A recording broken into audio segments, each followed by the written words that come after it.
अस्सलाम वालेकुम everyone, welcome back to schooling ruling. आज हम नया टॉपिक लेके आए हैं आपके साथ, विच इज़ फूड लेबलिंग। अच्छा, इसके दो मैंने पार्ट्स बनाए, ठीक है। एक में हम पढ़ेंगे फूड लेबलिंग में क्या क्या शामिल होता है, कौन लोग कर सकते हैं, इसका क्या मकसद होता है। और नेक्स्ट पार्ट में हम ये पढ़ेंगे कि फूड लेबल्स को हम एक्चुअली रीड कैसे कर सकते हैं एज अ कंज्यूमर अपने फ़ायदे के लिए, ठीक है। तो आज हम इससे स्टार्ट करते हैं। ये बेसिक आपको नो हाउ होगी, फिर आपके लिए ज़्यादा आसानी हो जाएगी आगे समझने में कि उनको पढ़ना कैसे है, ठीक है। अच्छा, फूड लेबलिंग जो है बेसिकली एक पैनल होता है जो कि आपको तकरीबन हर फूड पैकेज में मिल जाता है, जिसमें उसके बारे में इन्फॉर्मेशन होती है, स्पेशली न्यूट्रिशनल वैल्यू, ठीक है। अच्छा, अब इसमें ये है कि मोस्टली आपके पास जो है ना, एक हमारे पास ये सेट होता है कि इसी तरह लिखी जाएगी, लेकिन ये कंट्री टू कंट्री भी थोड़ा बहुत वेरी कर सकता है, ठीक है। इसमें सर्विंग साइज़ इंक्लूड होता है, कैलोरीज़ इंक्लूड होती हैं, फैट कितना है और कौन से न्यूट्रिएंट्स हैं, कौन से इंग्रीडिएंट्स हैं। स्पेशली उन लोगों के लिए हेल्पफुल होता है जो कि मॉनिटर करना चाह रहे हैं कि वो कितने कार्ब्स ले रहे हैं, कितनी शुगर ले रहे हैं, कितना सोडियम ले रहे हैं, कितना फैट ले रहे हैं, या फिर उनको ये इस बात की फ़िक्र है कि हमारे खाने में कोई स्पेसिफिक विटामिन्स या मिनरल्स हैं कि नहीं है, तो ये उनके लिए बहुत हेल्पफुल होता है, ठीक है। और ये एक अप्रॉक्सिमेट आपको पर्सनल डेली वैल्यू भी बता सकता है जो कि आपकी 2000 कैलोरी डाइट पर मुश्तमिल है, ठीक है। अच्छा, ये इसको ऑर्गेनाइज़ कैसे करते हैं, ठीक है। फूड मैन्युफैक्चरर्स जो हैं उनके लिए ये मस्ट होता है कि अगर वो कोई खाना या कोई फूड पैकेजिंग कर रहे हैं, उस पे लेबल उनका लगाना मस्ट है, ठीक है। इन ऑर्डर ऑफ प्रीडोमिनेंस होते हैं ये मोस्टली, एंड इंग्रीडिएंट्स जो सबसे ज़्यादा अमाउंट में यूज़ होते हैं ना, वो सबसे पहले लिखे जाते हैं, ठीक है। और फिर ज़ाहिर है कम होते जाते हैं, कम होते जाते हैं। जैसे आपने कभी देखा, आपने ब्रेड उठा के देखा, उसमें इंग्रीडिएंट्स लिखे होते हैं, उसमें सबसे पहले लिखा होगा व्हीट फ्लोर, ठीक है। फिर लिखा होगा आई गेस सॉल्ट, फिर इस तरह करके जो है ना एक अमाउंट उसकी लिखी हुई होती है, उसी असेंडिंग ऑर्डर में जो है ना लिखा होता है, सॉरी डिसेंडिंग ऑर्डर में लिखा हुआ था कि सबसे ज़्यादा अमाउंट कौन-सी यूज़ हुई है, फिर उससे उससे उससे कम, उससे कम, उससे कम, ठीक है। अच्छा, इसका पर्पज़ क्या होता है? इसका जो है ना लेबल का प्राइमरीली 3 फंक्शंस होते हैं। अच्छा, सबसे पहले तो इम्पोर्टेंट होता है ये आपके लिए, लाइक सेलर टू बायर, एक आपके लिए ट्रस्ट होता है, आपको समझ आता है, ये कम्युनिकेशन की लाइन भी होती है कि आपको बेहतर परचेज़िंग चॉइसेस कैसे बन सकती हैं, ठीक है। अच्छा, इसके बाद सबसे पहले जो है ना ये एक बेसिक इन्फॉर्मेशन बता देता है प्रोडक्ट का, ठीक है। उसका कॉमन नाम क्या है, उसमें इंग्रीडिएंट्स क्या हैं, उसकी क्वांटिटी क्या है, उसकी लाइफ डेट क्या है, ठीक है।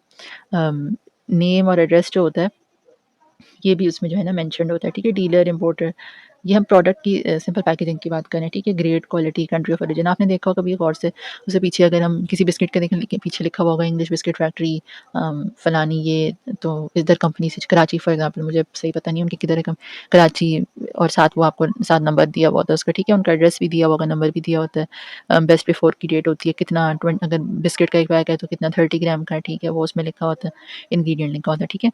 अच्छा, इसके बाद ये है कि जो आपका एक्चुअल लेबल होता है न्यूट्रिशन का, ठीक है, वो हेल्थ के बारे में बताएगा, सेफ्टी, न्यूट्रिशन, ठीक है। एलर्जन इन्फॉर्मेशन अक्सर उसमें लिखा होता है कि अगर आपको किसी चीज़ से एलर्जी है तो मेंशन होता है, इस तरह आपने देखा हो, अब तो अक्सर प्रोडक्ट्स में लिखा होता है peanut and wheat included, soya included, ठीक है, क्योंकि जो मोस्टली चीज़ें एलर्जेंस होते हैं ना, उनके बारे में कुछ ना कुछ लिखा हुआ होता है, ताकि आपको एक हेड्स अप मिल जाए कि अगर आप एलर्जिक हैं तो आप ये चीज़ ना खाएँ, ठीक है। उसपे पैकेजिंग पे और ये भी इस तरह की इन्फॉर्मेशन भी होती है कि स्टोरेज कैसे इसका करना है। जैसे आपने देखा after opening store in a cool dry place, इस तरह करके अक्सर प्रोडक्ट पे लिखा होता है, तो आपको बेसिकली वो एक इंस्ट्रक्शन दे रहे होते हैं कि आप इस प्रोडक्ट को बेस्ट किस तरह यूज़ कर सकते हैं, ठीक है।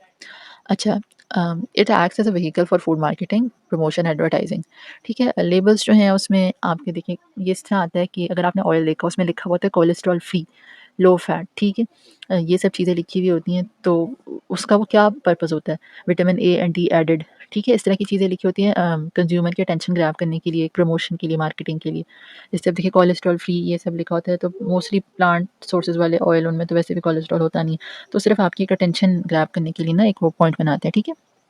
जैसे ना आजकल आपको पता है कि ये बहुत चला हुआ है बायकॉट वाला, ठीक है, विच यू शुड डू। तो उसमें ये है कि मोस्टली अब कंपनीज जो है ना ऊपर भी मेंशन करना शुरू हो गई हैं, अब प्रोडक्ट ऑफ पाकिस्तान, ठीक है।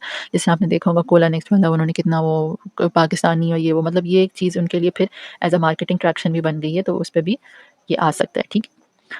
अच्छा, who should decide the information on the food labels, मतलब कौन डिसाइड करेगा कि ये फूड लेबल है तो ये इसमें ये लिखना है और क्या नहीं लिखना, ठीक है। क्योंकि ये आपको काफ़ी इंपॉर्टेंट पिक्चर देते हैं कि आप जो खाना खा रहे हैं उसमें है क्या, तो ये कौन डिसाइड करेगा, ठीक है। यूनाइटेड स्टेट्स के अंदर food and drug administration, FDA, department of agriculture, USDA, ये जो है ना एजेंसीज ये रिक्वायर करती हैं कि फूड लेबल जो है ना एक सेम कंसिस्टेंट न्यूट्रिशन का और हेल्थ इन्फॉर्मेशन का आपको दें, ठीक है। पैनल, अच्छा, एफडीए यूएसडीए जो है ये रेगुलेट करते हैं हेल्थ क्लेम्स को। जब आपका कोई प्रोडक्ट है वो कह रहा है लाइट है, लो फैट है, तो वो बताएंगे कि क्या ऐसी रिक्वायरमेंट है जिसके बाद आप लिख सकते हो, ठीक है।